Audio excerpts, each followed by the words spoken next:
AP మాజీ మంత్రి Karumuri నాగేశ్వరరావుకు remand విధించింది కోర్టు. ఏపీ లిక్కర్ రవాణాలో అవినీతి జరిగిందంటూ ఆయనపై ఆరోపణలున్నాయి. ఈ కేసులో విచారణ జరిపిన నాంపల్లి కోర్టు కారుమూరికి 14 రోజుల రిమాండ్ విధించింది. దీంతో ఆయన్ను చంచల్గూడ జైలుకు తరలించనున్నారు అధికారులు.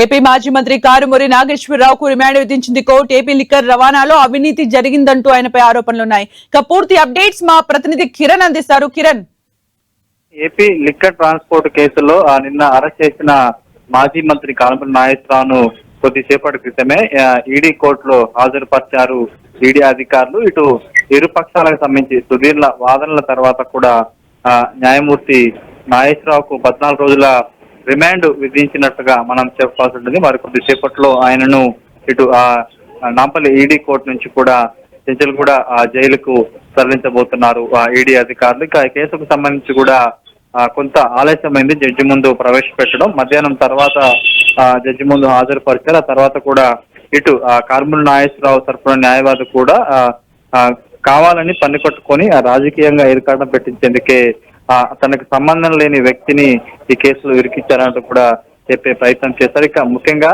ఈ లిక్కర్ ట్రాన్స్పోర్ట్ సంబంధించిన ఏదైతే సమస్యలు ఉన్నాయో వారికి సమస్యలు తప్ప మంత్రికి ఎలాంటి సంబంధం లేదంటూ కూడా ఆయన తరపు న్యాయవాది జడ్జి ముందు వాదనలు వినిపించారు. దీనికి సంబంధించి పూర్తి స్థాయిలో ఇక ఈడీ అధికారులు కూడా చాలా కీలక విషయాలు, ఎందుకంటే ఇప్పటికీ కేసుకు సంబంధించి సుదీర్ఘ విచారణ చేసిన తర్వాత కూడా రిమాండ్ రిపోర్ట్ లో కారుమూరి నాగేశ్వరరావు పాత్ర, అతడి కొడుకు పాత్ర, ఏ విధంగా ఈ లిక్కర్ ట్రాన్స్పోర్ట్ కు సంబంధించి ఆ కంపెనీలను సృష్టించారు, ఆ తర్వాత కూడా అక్కడ నుంచి మరికొంతమందికి కాంట్రాక్ట్ ఏ విధంగా ఇచ్చారు, ఆ తర్వాత వారికి సంబంధించిన నగదు, ఎందుకంటే వాళ్ళు చెల్లించింది తక్కువ కానీ చూపించింది లెక్క ఎక్కువ సంబంధించిన వివరాలకు కూడా ఈడీ సంబంధించిన న్యాయవాదులు కూడా కోర్టు ముందు నేపథ్యంలో సుదీర్ఘ వాదన తర్వాత కూడా కారుమూరి నాగేశ్వరరావుకు 14 రోజుల రిమాండ్ విధించినట్టుగా చెప్పారు. కొద్దిసేపట్లో కూడా అతన్ని ఈడీ కోర్టు నుంచి నాంపల్లి చంచల్గూడ జైలుకు తరలించబోతున్న తర్వాత కూడా మరొకసారి విచారించేందుకు ఈడీ అధికారులు కస్టడీ పిటిషన్ కూడా దాఖలు చేసే అవకాశం అయితే ఉంది.